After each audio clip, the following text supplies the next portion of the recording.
네, 안녕하세요. 지금 5분 항공지사 오늘은 이제 사주차 이야기인데, 사주차는 화학설비 안전 관련해서 좀 다뤄보도록 하겠습니다. 뭐, 이게 서브마리 형태고 어떤 문제가 나오고 어떤 형태로 답안지를 작성하는 게 좋을지 이것서 좀 간단하게 좀 10분 내로 복습하다 생각하시고 이 동영상을 보시면 되겠습니다. 오케이, 오늘은 화학설비 안전은 두 편으로 나눠져서 제가 진행하겠는데요. 이 내용, 특히 화학설비 안전에서 많은 문제가 나오겠죠? 기술상 문제가.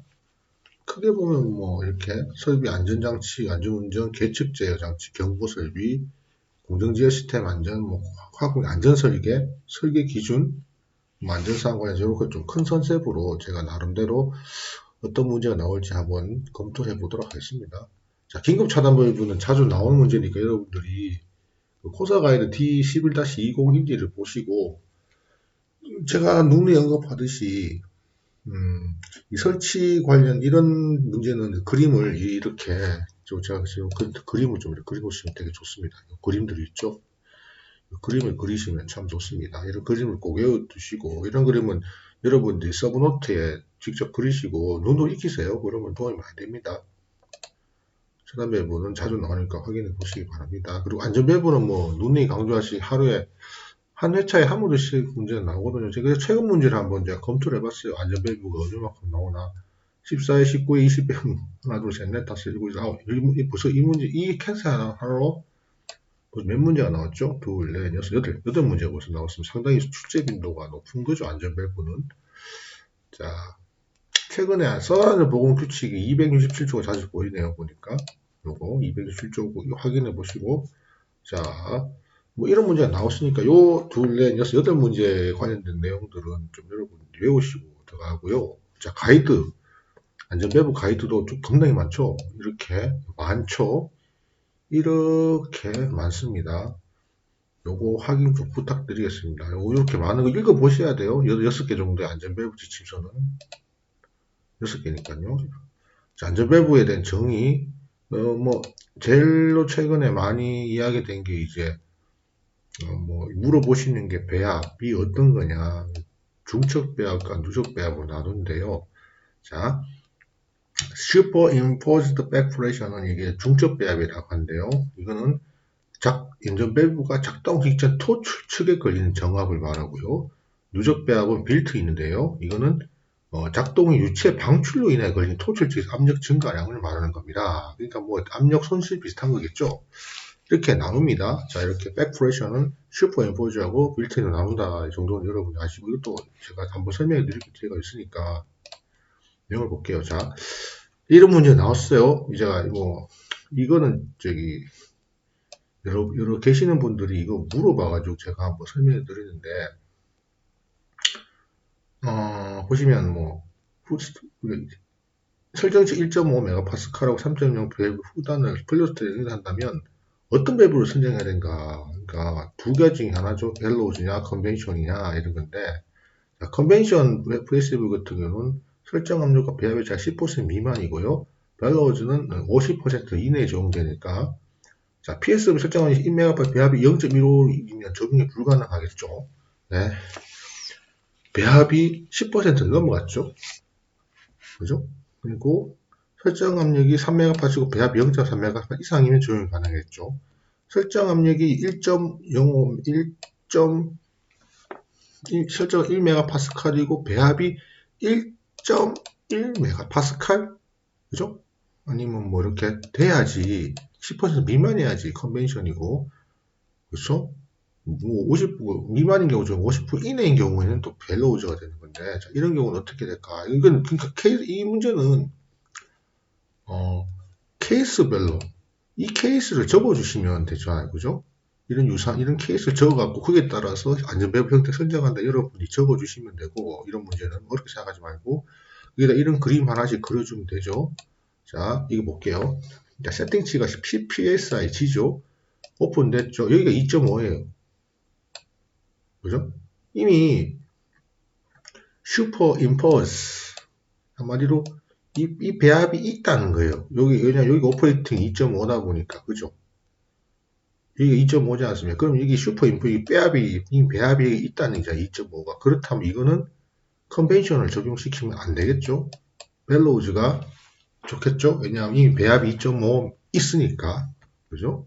이런 경우도 잘 보면 이게 뭐 중간에 이쪽 라인에 프레스 라인 하나 있죠. 그래서 여기 100메가파스칼짜리가 있는데 티어 레텐치가 110이다.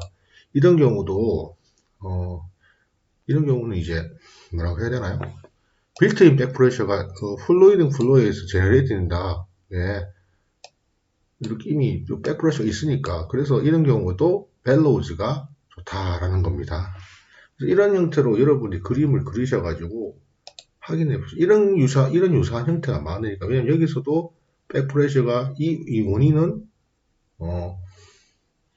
2.5라는 이 스테이지 베스 때문에 이 빌트인 이 백프레셔 형성되고 이것도 이런 경우는 이제 이런 다른 라인이 형성되어 있기 때문에 이것 때문에 또 백프레셔 형성되기 때문에 실질적으로 백프레셔 자체 이거를 보면 실질적으로 다 벨로우즈가 좋다라는 겁니다. 이런 거를 저희가 할 때는 플레이어 로드 썸머리라든 아니죠.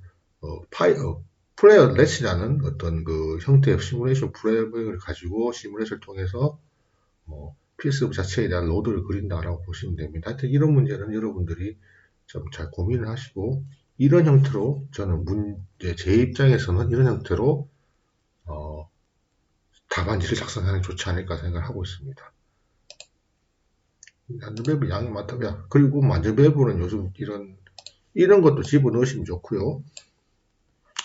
자, 이게 플레이어 산출 내역이죠. 이거 어떻게 얘를 작성하는지 아시죠? 예, 이건 API 있는 이야기고 방출 지침 이것도 하나 외워두시면 좋죠. 이것도 이런 거 적어주시면 이게 기술사 문제다, 기술사 답안지다 보니까 이런 형태의 그 과학 방출 지침 이게 원래는 없었어요. 코사 가이드에 없었는데 API 코드의 내용을 좀 최근에 좀 집어넣네요. 그 공단에서. 자, 이렇게 플레이어량 결정하죠. PSV에 따라 외부 화재에 따라서 분출량 적겠죠. 이렇게 하나의 안전배부의 이런 케이스에 보려 분출량을 다 계산을 하는 거죠. 하나하나 계산해서 최종적으로는 이거 케이스별로 다 총합을 했던 내용들을 총합을 다 하죠. 그런 다음에 가장 큰 케이스가 이거다.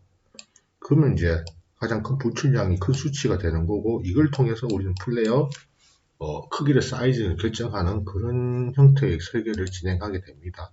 이런 거 기술사 문제 이런 거 다 좀 적어주시면 좋죠. 하여튼 뭐 이런 형태로 이제 저는 기술사 문제 답안지를 작성합니다. 실무 경험이기 때문에 기억은 하죠. 자, 그럼 뭐 가동전 점검 같은 경우도 뭐 277조의 내용들이나 가이드, 기술 지침의 내용들 한번 확인해 보세요. 특히 요 세 가지 있잖아요. 지침, 가동전 어떤 형태 할 때 가동을 지침을 하냐, 점검을 하냐는 경우 세 가지 경우 케이스 보시기 바랍니다.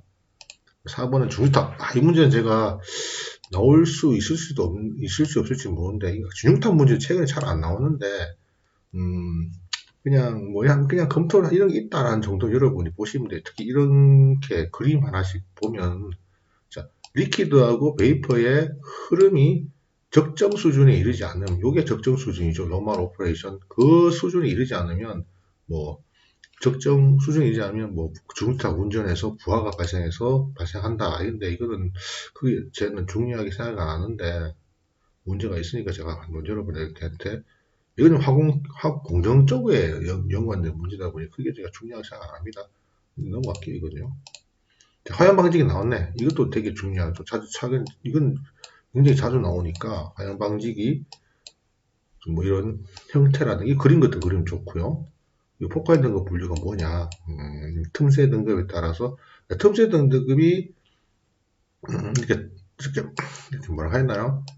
좀 이렇게 좀 틈새 등급이 낮을수록 뭐 내압 방폭하고 연관되는 문제다 보니까 여러분들 폭발 등급 분류에 대한 틈새와 폭발 등급에 관련된 이야기도 확인해 보시면 되겠습니다. 방폭하고 연관되어 있죠. 그리고 여러분들 이거 통일량 산출하는 거 있잖아요. 요 그림 같은 거 한번 확인해 보세요. 통계량 산출할 때 정상이냐 비정상이냐에 따라서 틀린데, 요거 식 하나 외워두시는 것도 괜찮을 것 같아요, 보니까요. 그리고 실제적으로 이게 브래드 밸브가 어떤 형태 다 끼는지, 이렇게 압력이 커지면 이게 열리고 밖으로 나오면서, 그죠? 밖으로 나오겠죠? 여기 열리고, 하지만 반대로 안에 압이 없을 때는 여기가 열려가지고 공기가 들어온다. 여긴 닫히고, 이런 논리에 대해서 여러분들이 알면 좋겠습니다. 통계량 계산 한번 보세요, 한번. 6번 같은 경우 공정하신 요구사항인데, 이거는 여기 12대 실천과제 있죠? PSM 12 실천과제. 그거 확인해 보시면 됩니다. 쓰기는 좋아요. 이런 문제들이 소설 쓰기 저쪽에 PSM 12대 실천과제는 화보환경 기술사 쓸 때 소설 쓰기 참 좋은 주제니까 12대 실천과제 꼭 외우시기 바랍니다. 꼭 제가 필히 부탁드릴게요. 7번 있네요. 뭐 점검 장법이나 이런 거, 코사 가이드, 요거 코사 가이드 내용을 확인해 보시면 됩니다. 쭉 한번 검토해 보시고요. 읽어보세요. 그냥 읽어보시면 여러분들이 실무 경험 좀 있으시면 읽어보시면 크게 어렵게 쓸 문제가 아니죠. 7번 문제는. 자, LNG 노로버 현상. 노로버 현상은 제가 이렇게, 이거 최근에 자주 안 나오는데, 뭐 LNG 문제가 나오면 이 문제가 나오겠죠. 이거는 뭐 여러분들이 뭐 제가 설명 안 드리는데, 자, 이게 증발이 되면서 이쪽 부분은 무거워지고 이쪽 부분은 가벼워지겠죠. 그래서 이렇게 이별 현상 때문에 이렇게 밀도 차에 의해서 이게 섞여버리는 현상이 있죠. 이게 섞이면서 탱크 내압 이렇게 액도 증발이 돼버리죠. 이게 여기가 이제 대류가 현상이 이렇게 발생하는 거죠. 이별 때문에 대류 현상이 발생하겠죠. 여기가 왜냐하면 여기가 원래 가벼웠는데, 그죠? 근데 여기서 계속 이별 발생 때문에 증발이 되고, 그럼 여기가 이 가벼운 LNG가 무거워지고, 여기는 무거워지니까 이게 밑으로 내려오고, 이게 올라가 버리기 때문에 발생하는 어떤 현상이라고 보시면 됩니다. 뭐 방지 방법도 있고, 크게 자주 나오는 문제 아닐 것 같아요. 그러니까 최근에 가끔씩 나오겠죠. LNG 로로 현상. 나왔네요. 가스 경보기. 이것도 여러분이 가이드는 꼭 보시기 바랍니다. 이 가이드를, 가스 노출 경보기도 굉장히 중요하니까 가이드 한번 보시기 바랍니다. 특히 제가 그 배치 기준 요거는 꼭 여러분이 좀 부탁드릴게요. 이거는 가스 누출 감지기 배치 기준. 바닥면 10m만 한 개 하고요. 20m만 한 개 이상 한다. 하는데, 이게 좀 여기 여러분들 보시다시피 이거 읽어보면 아마 이게 실내냐 실외냐에 따라 틀리거든요. 실내에서는 10m만 하고 실내는 20m 하는데, 이건 제가 자세하게 여러분들이 잘 적었죠. 여러분 이거 배치 기준 확인해 보시라고. 크게 보면 실내에서는 10m만 한 개, 실외에서는 20m 한 개, 뭐 그런 형태로 이렇게 적는데, 요즘 뭐 띠 감지기 같은 거 설치가 되죠. 그러면 쭉 돌려버리면 되니까. 자, 피드4, 피드 캐스케이드 제어 같은 경우도 여러분들 캐스케이드 같은 경우 문제가 거의 안 나오는데, 이 그림 하나 이렇게 그려보시는 것도 괜찮죠. 왜? 여기가 지금 종속 제어라고 하는데요. 안에 있는 요 종속 제어를 넣음에 의해서 좀 더 빠르게 좀 빨라지는 거죠. 온도의 변화에 의해 여기 뭐 제어 하나마다 온도 제어를 해야 되는데, 그걸 하는 것보다는 더 빨리 여기 하나의 제어를 하나 더 놔둠으로써 더 빨리 온도의 차이를 제어를 할 수 있다는 게 캐스케이드의 장점입니다. 예, 캐스케이드는 좀 여러분들 공부를 좀 해두시기 바랍니다. 제가 설명을 드리기가 참 쉽지 않아요. 왜냐면 이거 좀 읽어보고 제어 공부를 해보시는 분들은 이런 거 적으시는데, 캐스케이드 꼭 좀 공부를 좀 해주세요. 이건요. 다스베 좋다. 그러니까 응답이 빨라져요. 그죠? 자, 오늘은 여기까지 하고요. 다음 4주차도, 다음 5주차도 화학 설비 안전관에서 계속 진행하도록 하겠습니다. 오늘 간단하게 그냥 어떤 문제가 나오는지, 내가 어떤 형태로 문제 답안 작성할지, 제가 말씀드린 걸 여러분 다 적을 수는 없겠지만, 단지 시험장에 가셔가지고 어떤 형태로 인덱스를 만들지, 여러분들이 이걸 통해서 한번 고민해 보시라고 제가 이 동영상을 만들고 있습니다. 감사합니다.